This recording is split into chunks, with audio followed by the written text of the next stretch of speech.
Now, talk to Iranian exiles in touch with friends and family back home, and they'll tell you that opposition to the Tehran regime has continued day by day, despite often brutal efforts of the Iranian government to suppress it.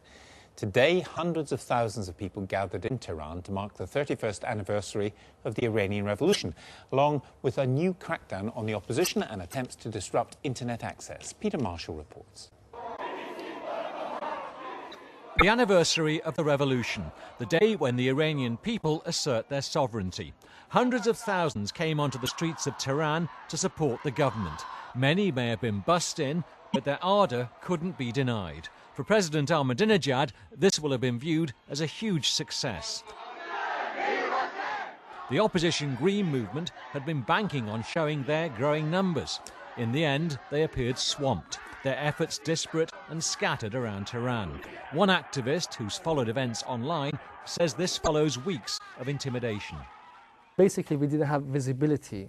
We didn't manage to get to that point that we recognize each other as other Green protesters and then bring out the Green signs or symbols. What went wrong? I think the government had put all its energy in the last month to make sure goes successful through this moment. They have arrested about hundreds of people, hundreds of journalists, bloggers, people who were writing about cultural or philosophical matters. In advance of the demonstration? In the last 3 weeks, especially in the last week. The opposition say where they did appear in numbers, they were attacked by security forces. One of the Green movement leaders, Mehdi Karoubi, is said to have been beaten up. Tonight we spoke to one of his sons. They used tear gas against him directly in his face and also tried to beat him. And some of his people received a very bad injury, and one of his bodyguards is now in the hospital. He says his brother, Ali Karoubi, was taken away by the police. At the moment, we don't know anything about my brother. Nobody tell us anything. The police arrested him, and when we try to ask where is he, at the moment they tell us we don't know, we will inform you later. President Ahmadinejad chose today to announce a breakthrough in Iran's nuclear program. He said they've produced their first stock of 20% enriched uranium and could get close to weapons grade, but choose not to. Dr. Alahe Mokhtashem has been to the nuclear plants as a government guest. She says the West would be wise to listen. It's a reminder to the West that if it doesn't cooperate with Iran, if it doesn't pick up Iran's offer of help, assistance to get these fuel for the research reactor, Iran is going ahead and do it itself, as it has proved before in previous years. So he's putting the squeeze on the West in a way. He's saying it's up to you now. Absolutely. For the Iranian opposition, the future looks uncertain. For them, today was at best an anticlimax, a defeat in a battle they'd hoped would be a turning point.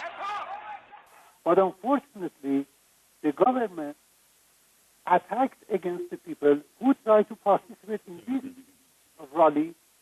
So you're saying it was the government violence that suppressed the demonstrators? Exactly.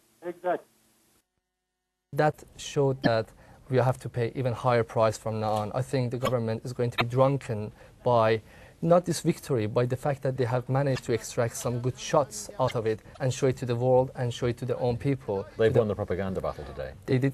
I think they did manage to win it for the first time. Well, I'm joined now from New York by Richard Haass, former Director of Policy Planning at the US State Department. Mr. Haass, this is obviously a very difficult and very long-running problem, but how would you recommend the Obama administration deals with Iran now? Well, the Obama administration has put most of its eggs, so to speak, in the hopes of negotiating an agreement with the Iranian government. We can continue to try that, but quite honestly, there's very little evidence, if any, to suggest it will work.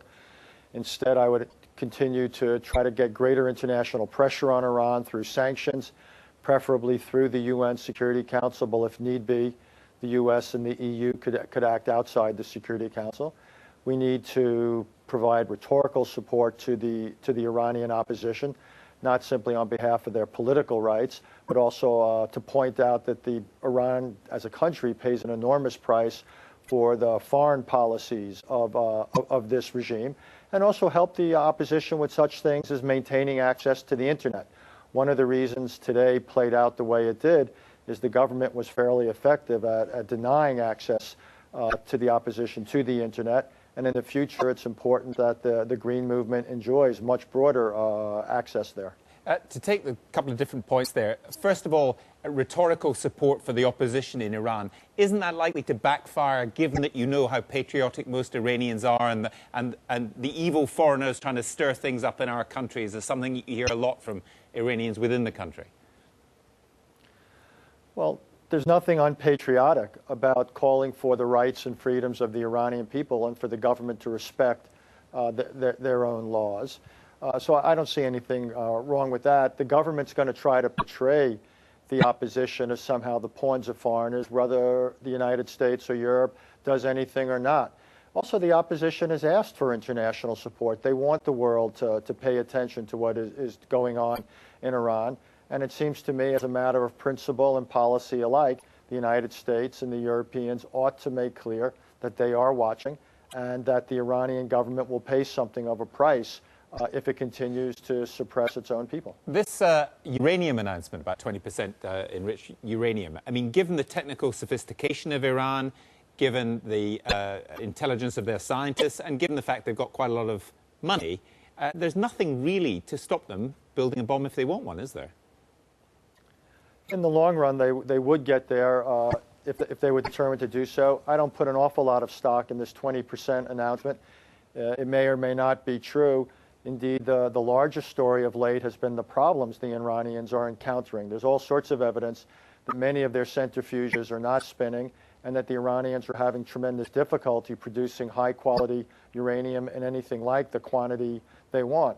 But that said, I don't fight your basic point, where if the Iranians are determined to produce weapons-grade material for nuclear weapon, and if the world permits them, that it's a question of when and not if they would reach that point. Richard House, thank you very much for joining us from New York tonight.